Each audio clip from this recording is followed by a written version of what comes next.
మరణం ఆ ప్రయాణానికి నాంది మాత్రమే అని, ఆ గమ్యం వైపు వేసే మొదటి అడుగని తెలియలేదు. తన కోసం దేవతలకి అసురులకి మధ్య జరిగిన ఆ యోగిని ప్రయాణంలో రెండో అధ్యాయమని తెలియలేదు. తప్పుకో విశ్వాసరా, బాహుబలికి శిక్ష తప్పదు. సోదరా ఇంద్ర, నీకు బాహుబలి కావాలంటే నన్ను గెలిచి తీసుకో.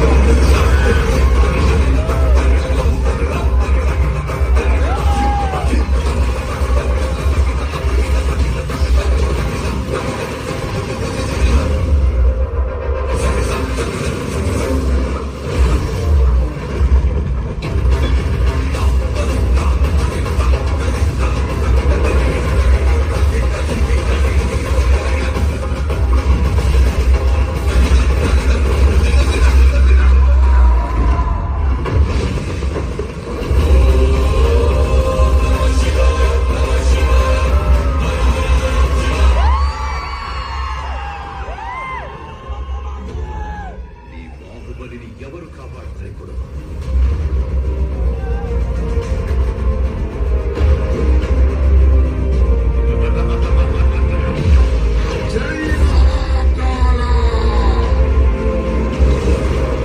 కానీ అదే ప్రశ్న ఇంద్ర, ఇప్పుడు ఎవరు కాపాడతారా?